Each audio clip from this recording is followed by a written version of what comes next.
the Pacific Ocean, 9 miles south of Oahu, Hawaii. February 9th, 2001. A calm, clear morning with the kind of visibility that makes sailors forget the ocean can be dangerous.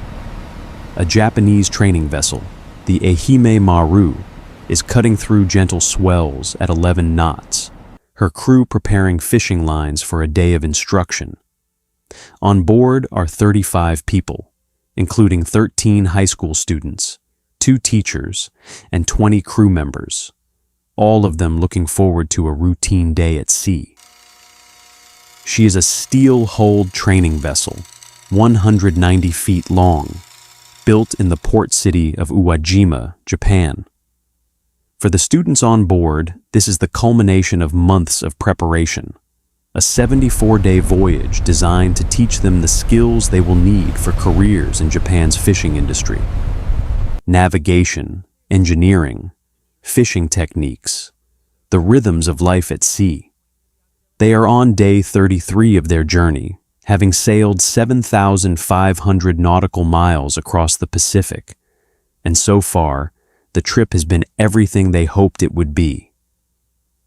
Far beneath them, unnoticed and unknowable from the surface, another vessel is moving through the same waters.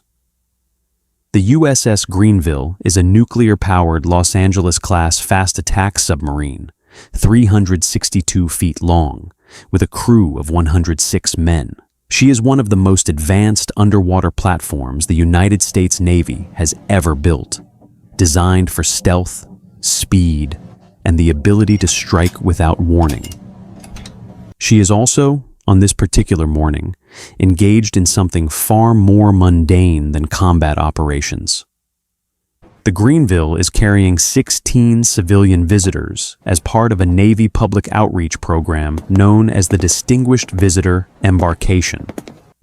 These are civilians who have been selected for a once-in-a-lifetime opportunity to experience life aboard a nuclear submarine. They are being shown the control room, the sonar station, the torpedo room, everything. For the crew, it is a demonstration day, a chance to show off their vessel and build goodwill. For the visitors, it is an adventure they will remember for the rest of their lives. The Greenville departed Pearl Harbor at approximately 8 o'clock that morning, submerged around 10:17, and has spent the hours since conducting a series of maneuvers designed to show the visitors what a submarine can do. Sharp dives, steep ascents, rapid turns. The crew is working through a carefully planned schedule, but by late morning, they are running behind. The schedule calls for a return to Pearl Harbor by 3 in the afternoon, with a reception planned for the visitors shortly after. As the morning wears on, the pressure to complete the demonstration and return on time begins to build. Shortly before noon, the sonar operators detect 2 surface contacts in the area. They are designated Sierra 12 and Sierra 13.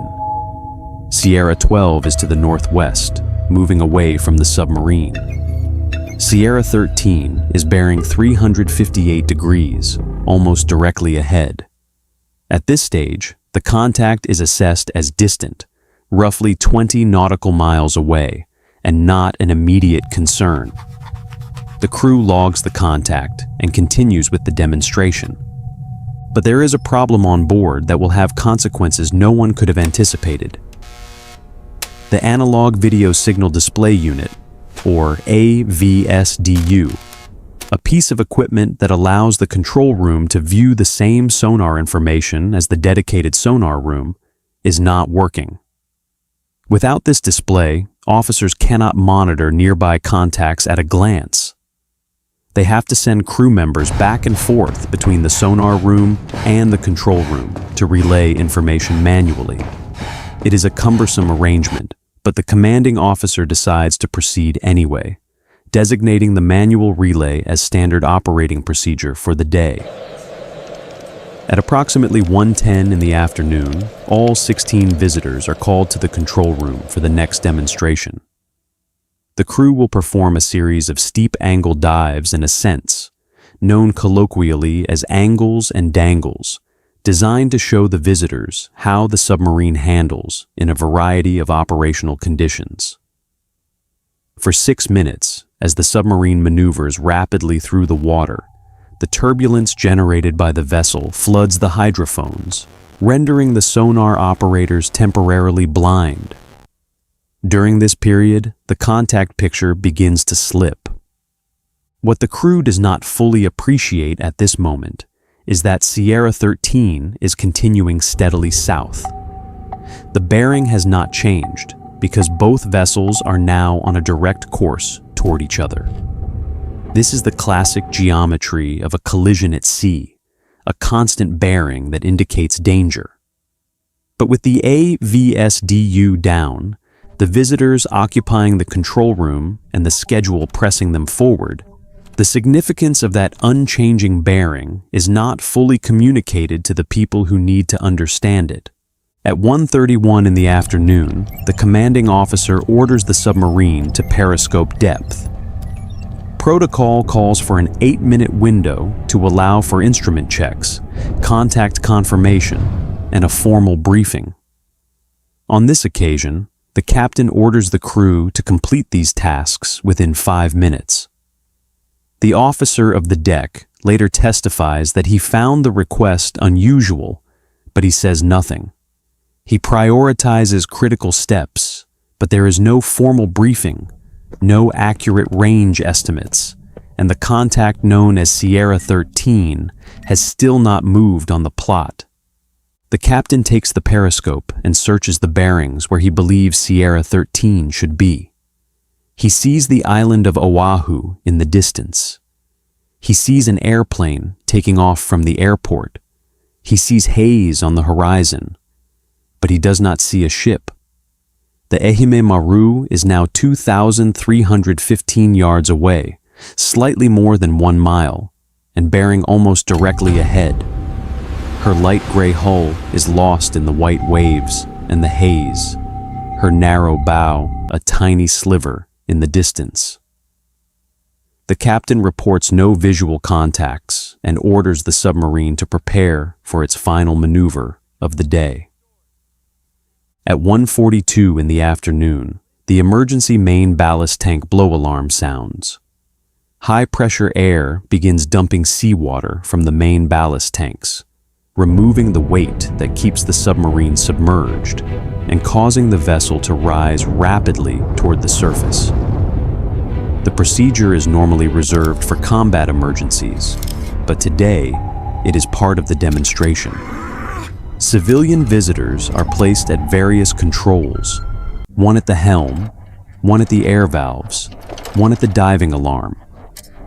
Crew members supervise each station, but visitors have their hands on the equipment. At a depth of 400 feet, the submarine's bow tilts upward, and it begins to rise. On the surface, the crew of the Ehime Maru is preparing their fishing lines. The students are learning, laughing, enjoying the calm morning. Then, without warning, the water explodes beneath them. The bow of the USS Greenville bursts through the surface directly beneath the school ship.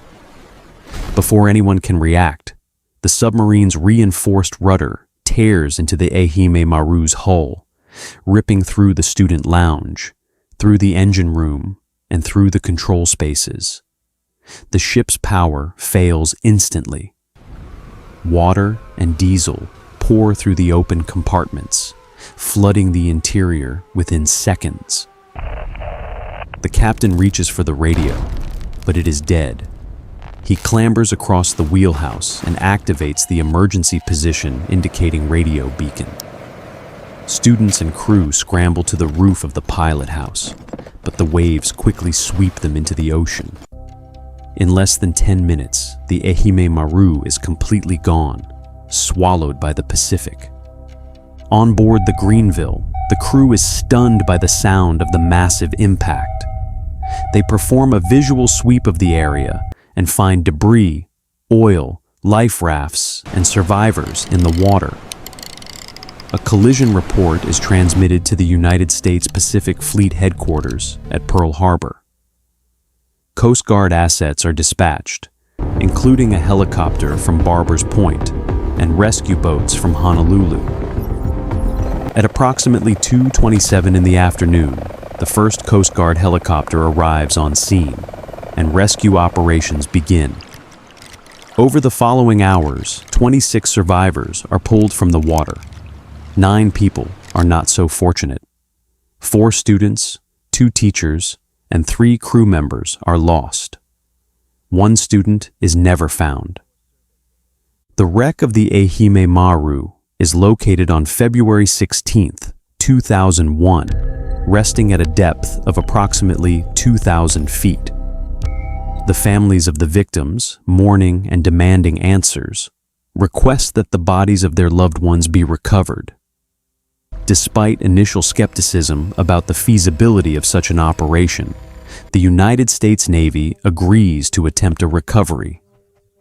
For 29 days, Navy and Japanese divers work in extremely poor visibility, conducting 526 individual dives on the wreck. The operation is complex and dangerous, requiring teams to cut through steel and navigate the dark, debris-filled compartments of the sunken vessel. They recover 8 bodies.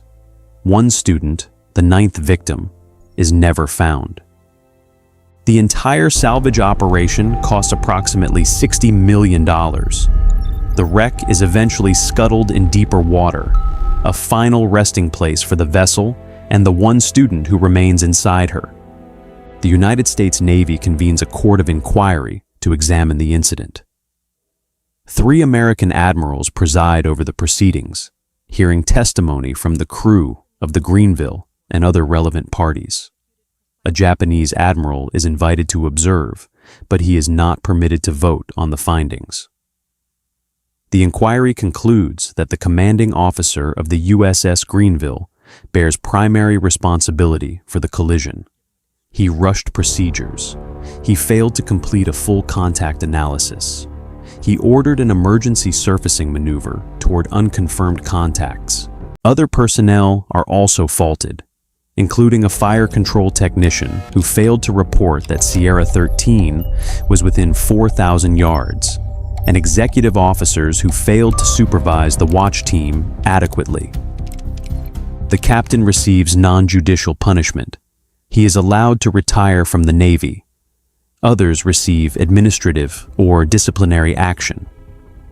In December 2002, the captain travels to Japan, visits the Uwajima Fisheries High School, places white lilies before the memorial, and reads the names of the victims aloud.